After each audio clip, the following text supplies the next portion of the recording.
নমস্কার বন্ধুরা, আমি মীরা। আপনারা দেখছেন রেনবো কিচেন। আজকে আমি আপনাদের সাথে শেয়ার করব চিতই পিঠে। দেখুন, আমি তার জন্য চালের গুঁড়ো নিয়েছি। এখানে আতপ চালের গুঁড়ো আমি 2 কাপ নিয়ে এরকমভাবে চেলে নেব।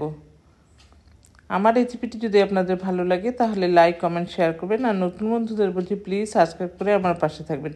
পাশের বেল আইকনটি ক্লিক করে অল বোতামটি প্রেস করে দেবেন, তাহলে সমস্ত ভিডিও নোটিফিকেশন আপনাদের কাছে পৌঁছে যাবে সবার আগে। পুরনো বন্ধুদের অনেক অনেক ধন্যবাদ আমার পাশে থাকার জন্য। দেখুন, আমি উষ্ণ গরম জল নিয়ে নিয়েছি, আর এর মধ্যে একটু লবণ দিয়ে দেব। লবণটা মিশিয়ে আমি গরম জল দিয়ে ব্যাটার একটা গুলে নেব।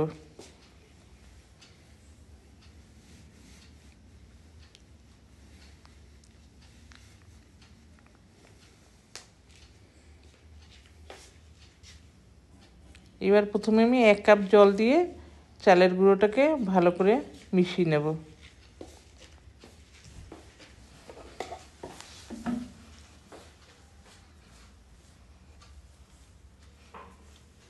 অল্প অল্প করে জল দেব আমি।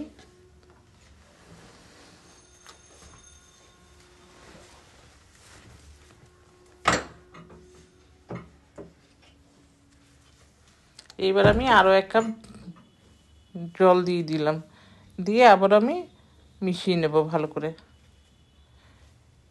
একবারে বেশি জল দিলে পাতলা হয়ে যাবে ব্যাটারটা। এবার আমি এইভাবে ঢেকে রেখে দেব 10 মিনিট। 10 মিনিট 20 মিনিট যে যেরকম পারেন রাখবেন।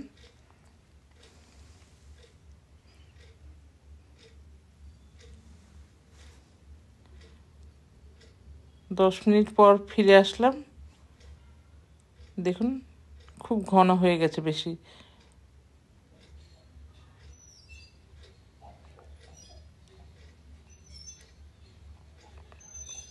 এবার আমি আরও একটু জল দেব, দিয়ে ব্যাটারটা স্মুথ একটা ব্যাটার তৈরি করে নেব। আর এর মধ্যে দিয়ে দেবো নারকেল কোড়া।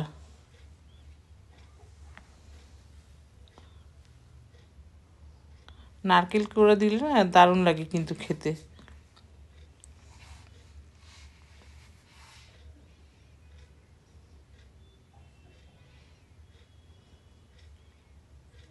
দেখুন, ঘনত্বটা এইরকম হবে।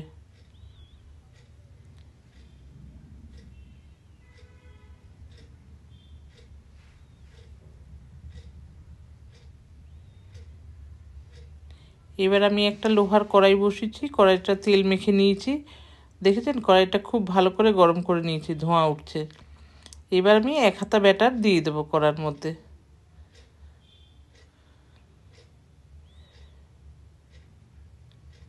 এবার ঢেকে রাখবো। 2 মিনিট পর আমি ঢাকনাটা তুলেছি। দেখুন কত জালিদার হয়েছে পিঠেটা, কি সুন্দর উঠে গেল। এইভাবে আমি বাকি পিঠেগুলোও করে নেব। সমস্ত পিঠে আমার হয়ে গেছে দেখুন। এবার নলেন গুড় দিয়ে আমি সার্ভ করে নিয়েছি। আবার দেখা হবে পরবর্তী ভিডিওতে। ভালো থাকবেন।